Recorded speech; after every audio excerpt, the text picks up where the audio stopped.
Okay, well, so while you're taking your time to just answer those questions for me, just know that I appreciate you taking time to get those answers for me if you are. Now, I would like to clarify and go back to the word extortionary, which essentially is what is the genesis of where my happiness shifted. So I just want to make this clear. Again, I said I didn't have my glasses when I first read this, so it didn't trigger me because I thought you said extraordinary claim, which, yeah. Define extraordinary. Here's the definition of extraordinary: very unusual or remarkable. Yes, I know it's very unusual for somebody to say that. So when I said it extraordinary, I was like, yes, thank you. Thank you. Because, yes, I have been accused of trying to be extortionary. But again, because I glanced at just the feeling I had of you when all this was in the Genesis stage was that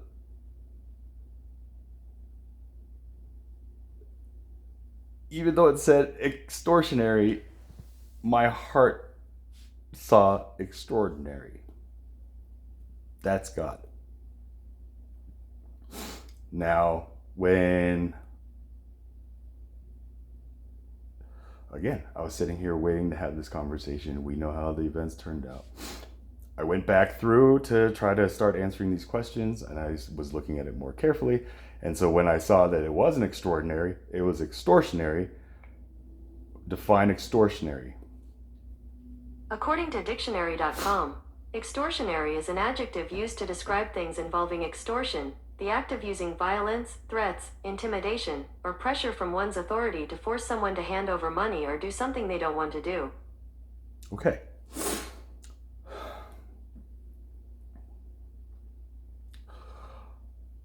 I agree with that. Anybody who has claimed to be, I don't think anybody other than Jesus Christ has made a full on claim that they are God, the living God. But yes, anybody who's made claims that are along those lines or somehow involve a stronger connection to God than the normal person, yes, we know history has taught us it was for essentially extortion. Or maybe it wasn't that, but it ended up being extortion. I agree with that. The reason I got upset is that after all the comments that you were posting, just like, wow, you seem like a happy guy, like blah, blah, blah, blah. It was just like a complete slap. Here's me, and you didn't know, but like I said, like I gave you the benefit of the doubt unconsciously. Just even though this was the word my heart read extraordinary because somebody like you who I felt like was getting a good sense of who I am based on the real videos of myself you watched, my heart said extraordinary. But then when I brought my logical brain into it, I see it's extortionary. And then my logic goes into, okay, yes, that is true. Anybody, yeah. But same speaking, it was very offensive to me that this was the word that you choose. You could have chosen extraordinary, but you picked extortionary. And so I just got, at the time when I was making those videos, I was just like, how can you just like, it felt like an accusation. Like just, yes, okay. If we're trying to prove like, am I saying this or am I trying to prove this to get money out of you? Like, no. I don't want your money. I don't want any more money.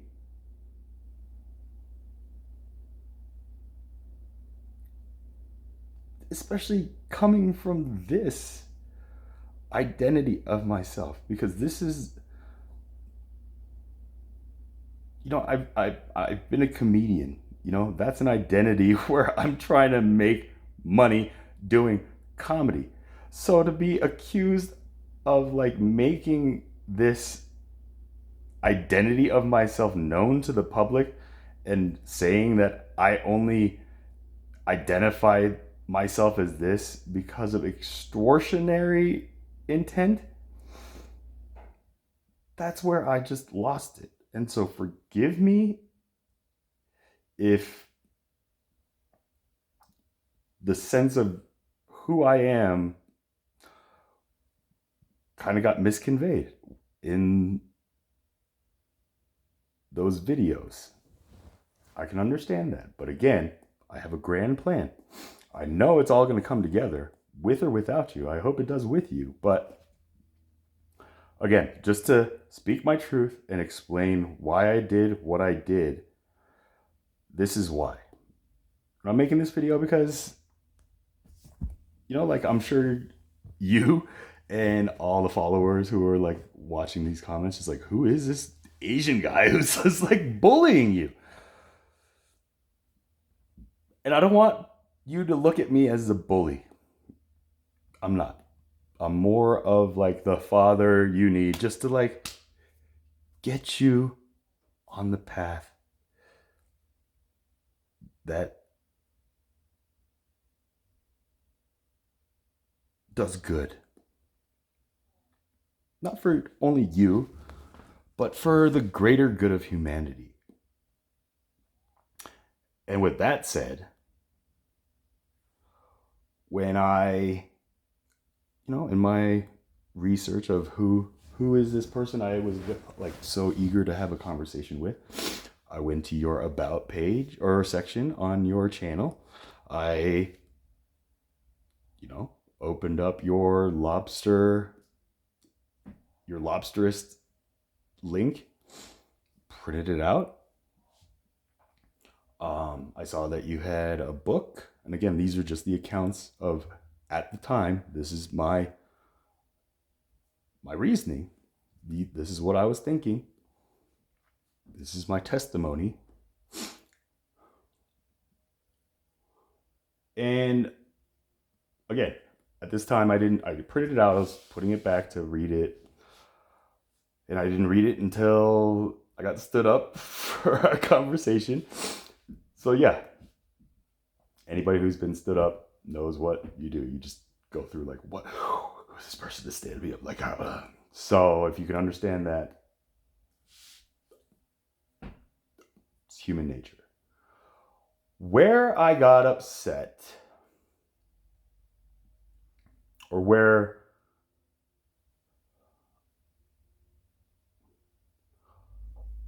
I was just like, wow, is this guy extraordinary? And extraordinary meaning like I don't run across many people who gave me the same impression that I got from your videos and the conversation that we had. So when I call you extraordinary in that sense, that's what I mean. Or is he out for the intent to become extortionary? Extortionary as in, are you making these videos to truly, truly find answers? Clear answers, like you said in several of the videos I've watched. Or is that the thought? Is that the sponsoring thought? You just want to find clear answers? Or is the thought behind that thought like, I want to become an influencer. I want to become somebody who people listen to, and like, I want that power. Is that the sponsoring thought? This is where that entered into my mind when I started reading this book you wrote. And again, I just threw it like, it truly was. If we are all on board that this is a book, then that was great for me, because this was the first time I've ever read a book that, you know, by definition, if that, then that was great. I finally read a book from start to finish.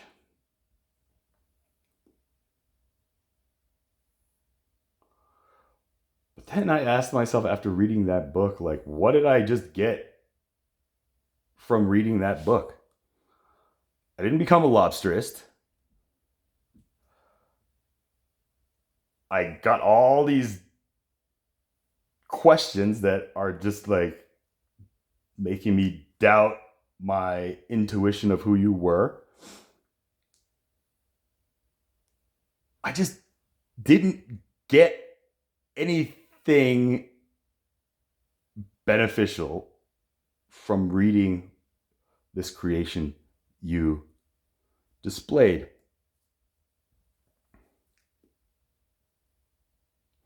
And that's why I just wanted to ask you that. Granted, the tone I used again was the wrathful God tone.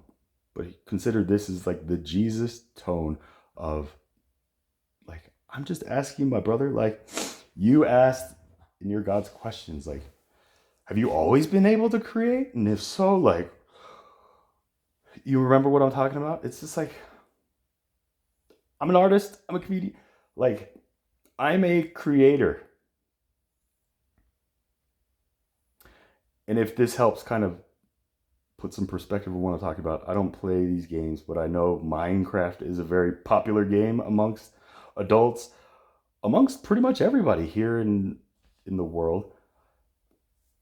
Again, I play the game of life. I don't want to start playing another game that doesn't really involve me playing the game of life. So I just researched what is Minecraft, and I just pretty much found that it's just a game where you can either, in the beginning, choose to be a creator, or you can choose to play survival mode. And I read that, yeah, like, people love it because in creative mode, like, you can just create whatever you want. If you want to build a farm, build a farm. If you want to build something like an invention, you can do that. You can create whatever you want to create. And then you can play the game in survival mode where you just try to survive. But I just read this premise of this game on Google. Like, I was like, no wonder it's a popular game. This is life. This is life. You're either a creator or you're a survivalist. That's life. And so when I read that the biggest hang up all these players who just so enjoy the game are now having, it's just like they're getting bored. Like when they're playing creative mode, there's like no objective towards, like, what am I trying to create towards? I get that. And then in survival mode, it's like, what are we, like, what's the point? There's no objective. And so the game loses its awe factor after you do everything that you think you could possibly do in this game. That's life.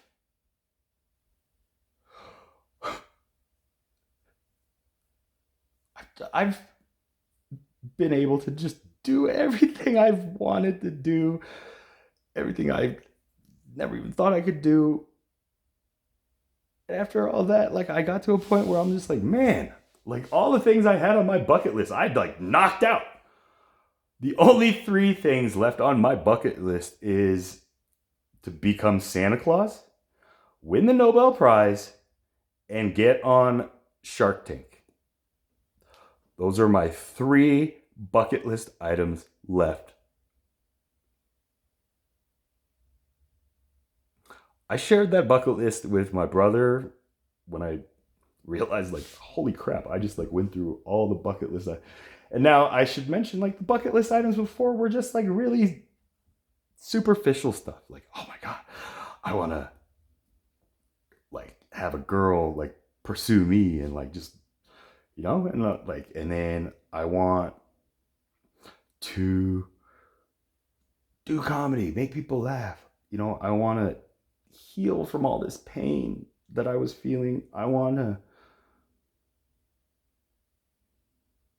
It's not like I want to go to Fiji. I want to go, like these are just more in-depth items for myself. Just to give you an idea of these bucket list items. Because again, I know hearing somebody say, these are the 3 things I have left to do in life before I die a happy man. Are you going to call that extortionary? Probably not. Because where's the... Oh, he wants to be Santa Claus? What the heck does that mean? He wants to win the Nobel Prize? That seems pretty noble. I'm not going to argue with that. He wants to be on Shark Tank? Well, yeah. He probably just wants to be on TV. Anybody can just make a judgment on that based on their own.